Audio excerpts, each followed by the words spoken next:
Walang pinoprotektahan, walang kasinungalingan, serbisyong totoo lang.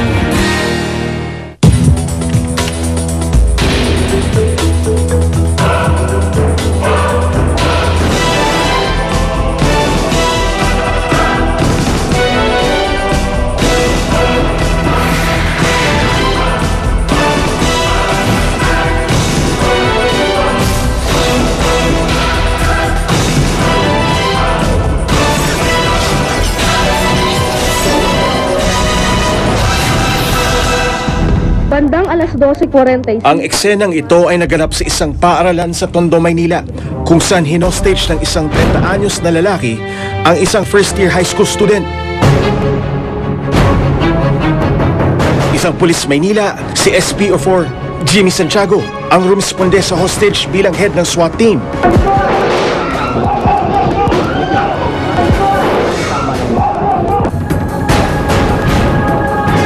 Sa bilis ng kanyang isip at kamay, agad na nakontrol ang hostage taker. Naiyak na yung bata no? Sinasaktan niya. We were still negotiating. Pero sinasaktan niya yung bata, so binanatan ko na. Pagbukas ng pinto, binanatan ko sa ulo. Tapos, Makaraan ng ilang taon, ang sharpshooter ay isa na ngayong judge sa Manila Regional Trial Court. Sariwa pa sa kanyang alaala ang nakaraan. talagang puro makapigil hininga na sandali. Parang kaunting pagkakamali. Throughout, bawat pagkakamali ng isang member nung kabuuang team na rumisponde doon ay magdudulot ng hindi magandang pangyayari.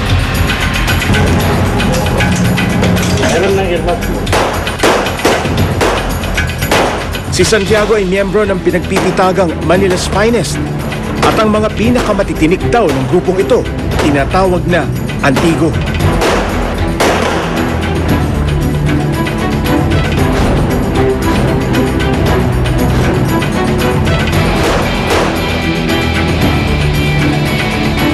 Kapag sinabing Manila's Finest, sila ang best of the best, ika nga. Ang Manila Police kasi ang kauna-unahang itinatag na police force sa bansa. At pag hostage taking nung panahon niya, si Santiago ang inaasahan. Sa 21 taon niya sa serbisyo, halos lahat ng biktima ng hostage taking ay naililigtas niya.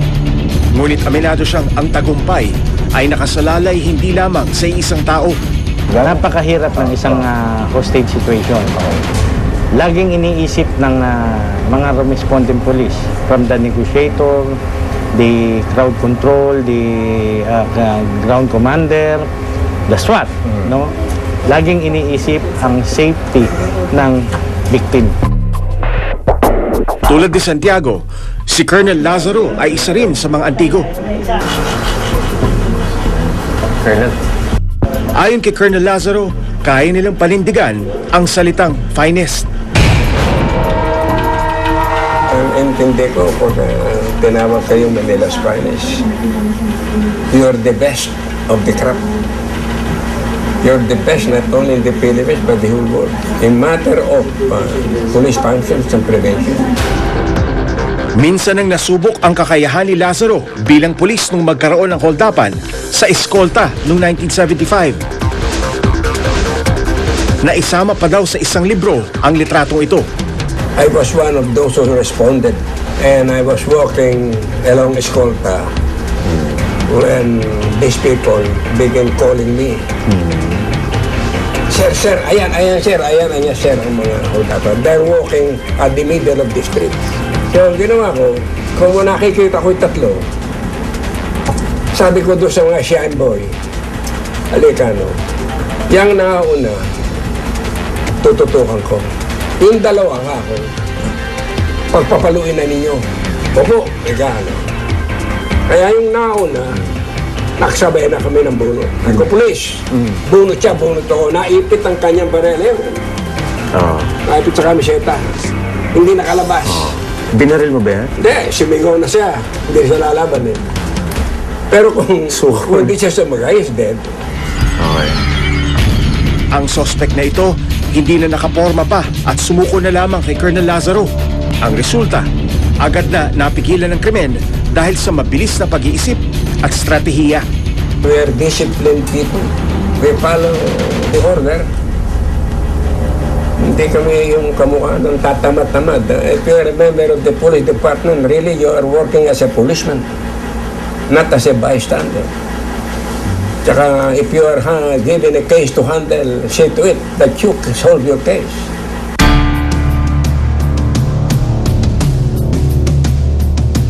Ang dating photojournalist na si Manyalak ay bilib na bilib sa mga antigo. Di, dati kasi nga disiplinado yung yung Manila's Finest. Kaya pag may nangangailangan ng tulong, responde ka agad sila. Kaya pag nakita ng halimbawa ng isang bata, hindi ka nakatakutan. Hindi minsan ilalapitan pa, humingi ng tulong. Mamang pulis, tulungan nyo kami, ganun-ganun. Ngayon siguro iba na ng panahon takbo eh. 3 dekada niyang nakasama ang mga miyembro ng Manila's Finest. Nasaksihan na rin daw niya ang mga krimen na naresolba ng mga ito.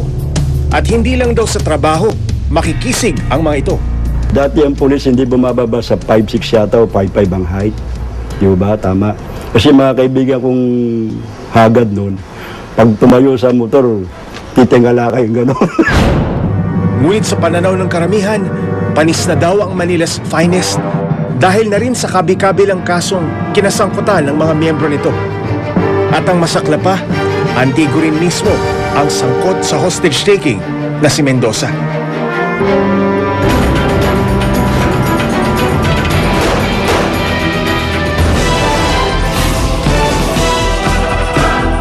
Reaction niya dun sa mga kasi may mga obserbasyon ho na si Mayor Lim pala yung nagpa-aresto, nagpa-posas eh. Ano mong masasabi niya? Teka muna, hindi ako nagpa-aresto. Pag sinabing pinosas ang konklusyon kagad, inaresto.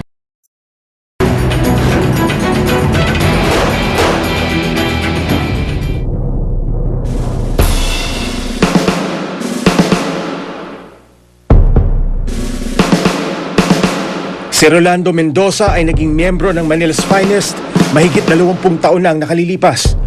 Mabait na tao daw itong si Mendoza. Ayon kay Colonel Francisco, ang kauna-unahang head ng mobile unit ng Manila Police. Naging tauhan ni Colonel Francisco si Mendoza at bilang isang miyembro ng mobile unit, matindi daw ang kanilang disiplina sa trabaho. No, lumawi ka, pabalik sa headquarters, hindi ka mare. Especially hindi mobile patrol. Masyadong istrikto. Kaya first class people ang mobile patrol noon. Ang Manila's Finest ay tinatag ng mga Amerikano nung pagpasok pa lang ng siglo. Hinulma sa isang kilalang police force sa buong mundo, ang New York Police Department o NYPD, na tinangala at sinunda ng Manila's Finest noon. Will be given by the civil service for patrolman City of Manila. At ang magbibigay na examen isang police officer galing sa Amerika, si Jeter Williamson. Kaya nagkaroon kami ng interest because it's something new eh. Margalyo, Pring, Lim. Ilan lamang sila sa mga naging haligi ng Manila's Finest, mga alagad ng batas ng Maynila na kinatatakutan ng mga masasama at takbuhan ng mga naapi.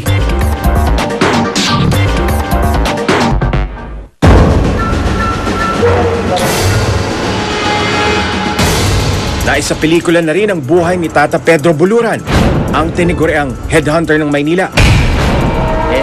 Marahil sa mga huli ko nga, hindi ko naman mabilang, marami-rami na rin. Para makahuli ko, para makadikit ako sa bahay ng suspect. Nagtitinda ako ng sorbetes. Binabayaran ko yun, hinihiram ko yung sorbetes ng tao para makadikit lang ako sa suspect. O kaya naman, yung sa lineman ako ng PLDT. May uniforme ako ng PLDT. Pero ibang pangalang nakalagay. Yun, kaya nakakahuli ko. Tinataya ni Buluran na umabot na raw sa humigit kumulang 70 ang nabitag niya noon sa paraan ng kanyang paghuli sa mga nagkasala sa batas. Ilan sa mga mamamatay tao na nahuli niya, ang nooy notorious na Sako Gang at si Boy Putol. Ito unang huli ko, yan yung sinasabi ko sa inyo. si Henry Putol. Ayan, nung inuli ko si Henry Putol, dumating yan. Nakaposas na siya niyan. Kaya hindi na makagalaw. Pero nung una, nanlalaban eh. Hindi na namin titigilan to eh. Yan ang utos ni Colonel Jokno. Ilan sa mga sinundang yapak ni Buluran ay ang kanyang mga boss na sina Joe Pring at Lucio Margallo. Naging boss ko si Pring. Magaling na pulis. Matapang eh. Margallo nakasama mo ba? Oo, ang tagal kami magkasama, pare. Magaling ba talaga? Oo, magaling, saka buwan loob.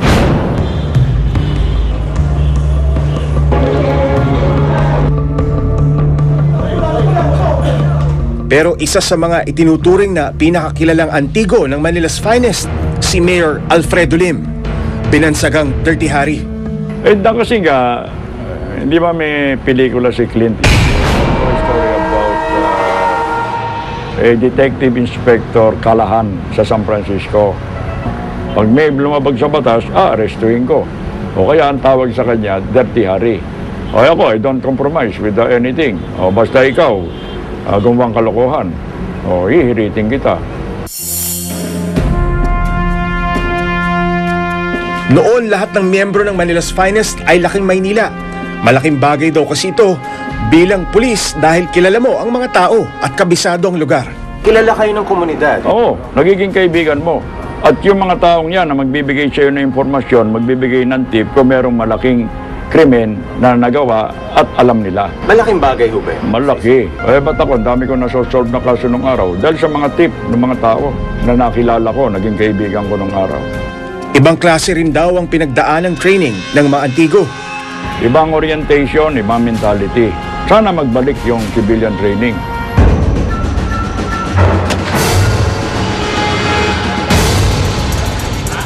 Ngunit gaano man kagaling at kabihasa, may mga pagkakataong hindi nakokontrol ang sitwasyon. At maging ang isang antigo, hindi nakaligtas sa kritisismo sa kinahinatnan ng hostage-taking. Well, under the rules, no other person, even the mayor, governor, senator, or congressman, would interfere in hostage negotiation. Iniimbestigahan si Lim ng IIRC sa posibleng pananagutan sa malagim na resulta ng hostage-taking. May mga nagsabing si Lim ang nag-utos na arestuhin ang kapatid ng hostage-taker na si Gregorio na siya umanong naging sanhi ng pagwawala ni Mendoza. Ano hong reaksyon niya dun sa mga kasi may mga obserbasyon ho na si Mayor Lim pala yung nagpa-aresto, nagpaposas eh. Ano hong masasabi niya dun Teka muna, hindi ako nagpa-aresto. nagpaposas? Sabihin ko sa'yo, iba ang kasi ang pangkaraniwan tao, pag sinabing pinosas ang konklusyon kagad, inaresto. Okay, sabihin ko sa'yo ang pagkakaiba. Sabi ko, pusasan, to restrain his movement, para hindi siya makagalaw dahil hostile na siya eh.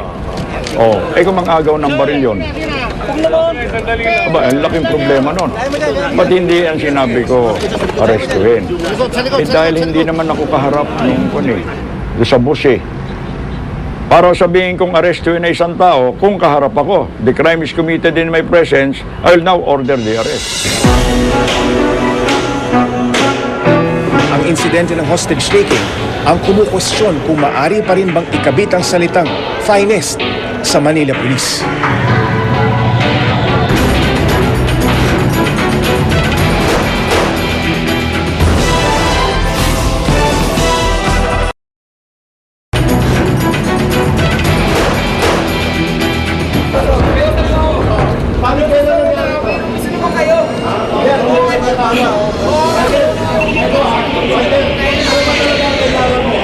Ang eksenang ito ay naganap halos 2 dekada ng nakararaan.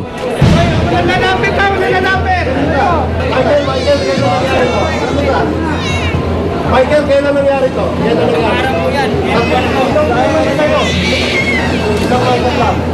Bali, tumunong. Bali, humingi ka ng maawa ka pulis. Ano sabi ng pulis sa'yo?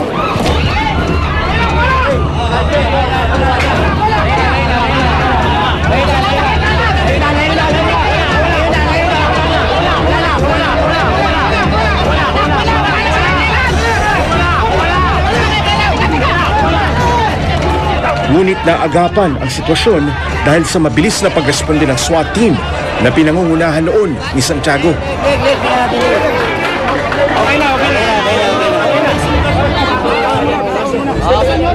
Nakilalang Manila's finest sa pagresolba ng mga ganitong klase ng sitwasyon.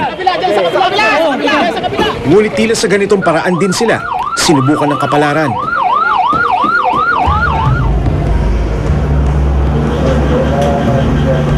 Maging ang mga Antigo mismo nahati sa kung ano nga ang gagawin kung sakaling sila raw ang naisalang sa naganap na Manila hostage drama.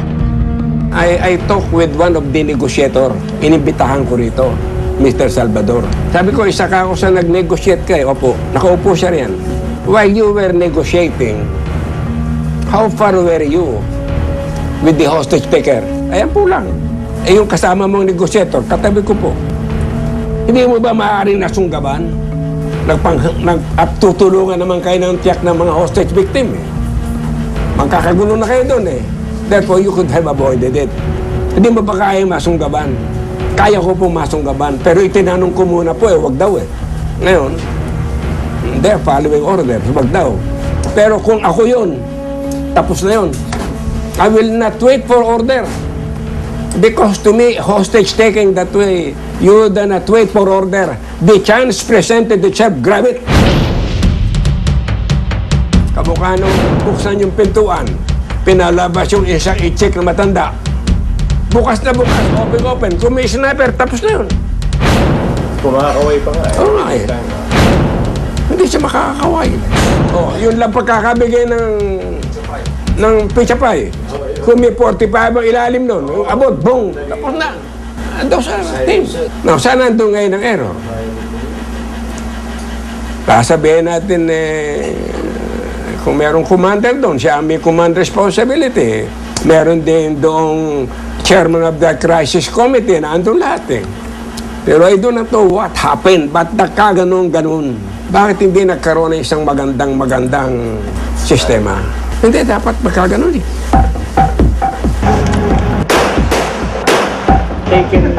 Para kay Santiago, mas mainam na sumunod sa protocol o anumang ipinag-uutos ng mga nakatataas. Ito raw ay linsunod sa matagal ng tradisyon ng Manila's finest. Never na ma-provoke dapat ang hostage taker, no? Kasi yun ang magti-trigger sa kanya para maging violent siya. At para mag-fail yung... Magpe-fail ang operation. Nangihinayang ang mga Antigo sa magandang imahe at reputasyon ng kanilang naipundar noon.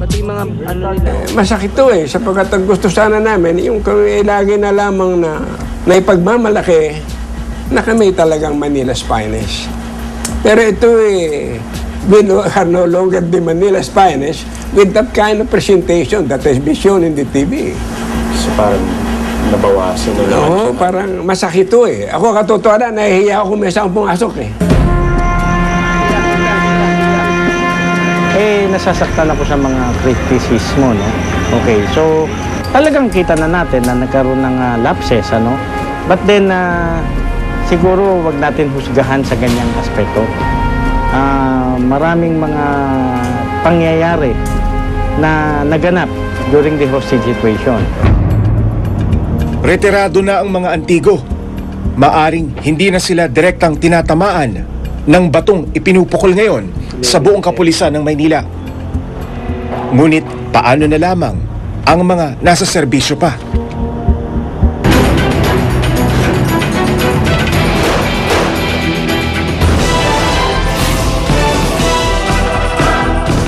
Para sa akin, siguro, parang mali rin ginawa rin ng Mendoza. Mali kasi nga, meron naman tayong due process.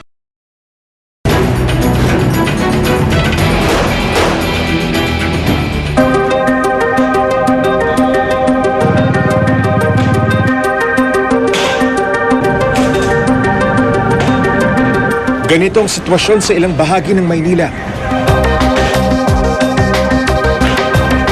Mga kaganapang tila humahamon sa bansag na Manila's finest.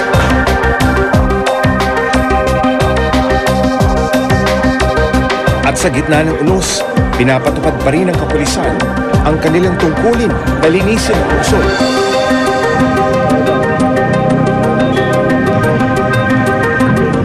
logo ng Manila's Finest na nakatahi sa kanilang uniforme ay isang simbolo ng pagiging tapat sa tungkulin, anuman ang kanilang maging problema. Hindi nalalayo ang estado ni na dating SPO2 Ray Fabian at ni Captain Mendoza. Kapwa sila nagsilbi sa Mobile Division ng Manila Police ng kung ilang taon. Kapwa rin may hinaing sa sistema noong sila'y nasa serbisyo pa. So, sa isang banda, hindi naman niya siguro gagawin yun kung hindi ito umabot sa sukdulan, di ba? Maaari, kasi nung maaga pa, madali siyang kausapin. Diba? Kasi kasama namin yan, lalo na ako, kasama ko sa mobile lang. Kilala ko ugali ni Mendoza. Ngunit hindi daw ito dahilan upang ipagwalang bahala ang imaheng iningatan nila. Merong mga hinaing na hinalakit sa ganun. Kaya lang, para sa akin, siguro, parang mali rin ginawa rin ni Mendoza. Mali kasi nga, pero naman tayong due process eh. Pwede naman tayo mag-appeal para at least mabago yung decision, di ba? Yun lang, ang pagkakamali lang niya. Yun lang, nag-decision siyang gumawa ng... Ito ang tsapa namin original. Isa ring decorated officer ang retiradong Antigo. Dekada 80 nang makaengkwentro ni Tata Ray ang ilang masasamang elemento. Nagtamo siya ng hindi bababa sa 6 na tama ng bala sa katawan. Ngunit anuman ang sinapit niya, hindi niya susundan ang tinahak ni Mendoza. Ilalaan ko ang aking buhay para siguraduhin na ang ating demokrasya ay kapaki-pakinabang sa bawat isa. Sa mismong harap ng Quirino Grandstand, ang lugar ng inaugurasyon ni Pangulong Noynoy. Dito niya ipinangako sa bayan ang landas tungo sa 100 matuwid. Pero halos 3 buwan matapos ang oath-taking ni Pinoy, isang madugong hostage-taking naman ang bumalatay sa kanyang administrasyon.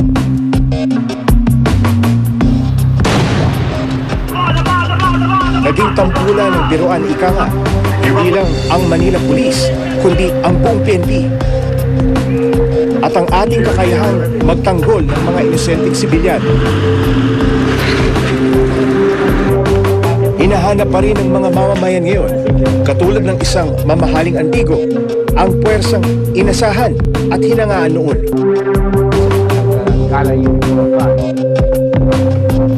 Magandang gabi po sa inyong lahat. Ako po si Jay Taruk at ito ang Eyewitness.